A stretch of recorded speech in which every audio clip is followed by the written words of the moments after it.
এই যে আমাদের ব্রাইড এখনো গায়ে হলুদ হয়নি, সুন্দরী ব্রাইড সাজাবো আজকে। চলো।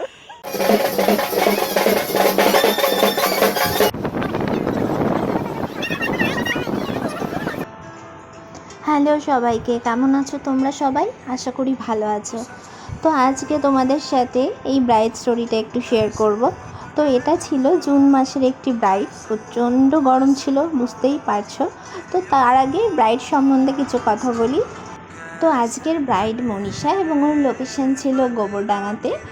আর মনীষা কিন্তু আমাকে অনেক আগে বুক করে রেখেছিল ওর বিয়ে এবং ওর বিদায় লুক এবং রিসেপশান, তিনটে লুকেরই বুকিং আমার কাছে আর কি ছিল।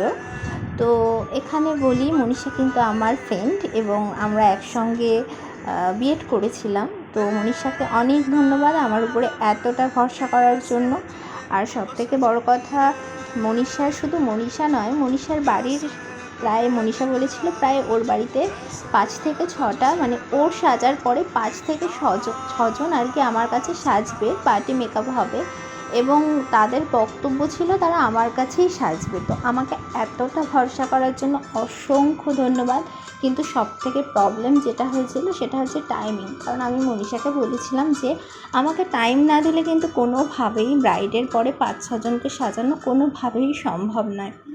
তো মনীষা সেভাবেই আমাকে টাইম দিয়েছিল, কিন্তু যেটা হয় আর কি ন্যাচারালি বিয়েবাড়িতে, যে বুঝতেই পারছো গায়ে হলুদ কখনোই টাইমিংয়ে হওয়া সম্ভব হয় না।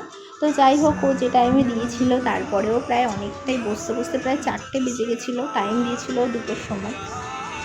তো যাই হোক, কোনো রকম কোনো অসুবিধা হয়নি, তার কারণ আমাকে এদিন 2জন অ্যাসিস্ট করেছিল। আমার সঙ্গে যে অ্যাসিস্ট্যান্ট আমার থাকে ও তো ছিল এবং সাথে আর একজন ছিল। তো পার্টি মেকআপ করতে আমার কোনো রকম কোনো সমস্যা হয়নি, জানো ব্রাইডটা পুরোটাই আমি, টোটালটা ব্রাইডের আমি করি। অ্যান্ড ওরা আমাকে হেল্প করেছিল সেখানে সমস্তটা করতে এবং ওদেরকেও অসংখ্য ধন্যবাদ আমার সঙ্গে এতটা সময় কোঅপারেট করার জন্য। তো যাই হোক, ব্রাইডের পরে আমার পার্টি মেকআপ করতে প্রায় 8টা থেকে 8:30 বেজে গিয়েছিল এবং গরমকালে বিয়েবাড়ি 8টা 8:30 মানে কোনো ব্যাপার না, বুঝতেই পারছো। আর এই দিনে ব্রাইডের মেকআপ কিন্তু টোটালটা ওয়াটারপ্রুফ ছিল, কারণ ও প্রচণ্ড ঘামেও বলেছিল এবং ঘামছিলও। তো যাই হোক, কোনো রকম কোনো অসুবিধা হয়নি এবং রিভিউ খুব ভালো ছিল। লুকটা তো ওর ভীষণ পছন্দ হয়েছিল। তোমরা শেষ অবধি দেখতে থাকো এবং কিন্তু অবশ্যই জানিও তোমাদের কেমন লাগলো।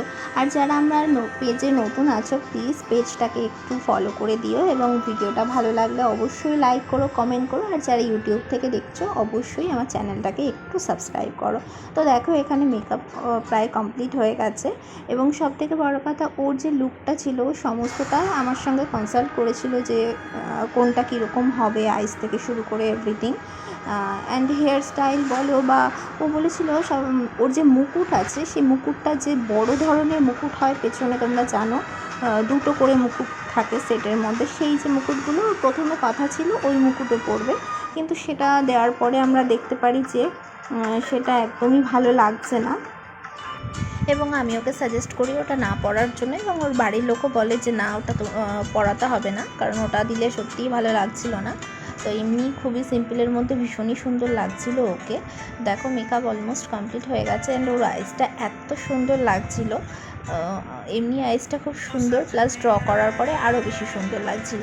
তো মেকআপটা টোটালি কমপ্লিট হয়ে গেছে। আর বলি, তোমরা যারা আমার কাছে সাজতে চাইছো প্লিজ আমার সঙ্গে কন্ট্যাক্ট করো, কন্ট্যাক্ট নাম্বার দেওয়া রয়েছে আমার পেজে। আর ওদিকে দেখতে পাচ্ছ আমার অ্যাসিস্ট্যান্টরা পার্টি মেকআপ যারা করবে তাদেরকে রেডি করছিল, ফুললি কমপ্লিট করছিল এবং মেকআপটা আমিই করেছিলাম। আচ্ছা, দারুণ দারুণ হয়েছে, মেকআপটা খুব সুন্দর হয়েছে।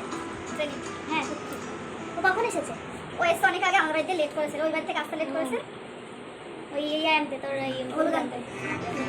তো তোমরা শুনেই নিলে, ওর বাড়ির লোকেরও খুব পছন্দ হয়েছে। আর এটা ছিল ওর ফাইনাল লুক এবং এটা ওর মেকআপ করার প্রায় বলতে পারো ও বিয়েতে বসবে তার ঠিক আগে অনেকটা পরে, এবং মেকআপটা কি সুন্দরভাবে বসে গেছে ফেসে।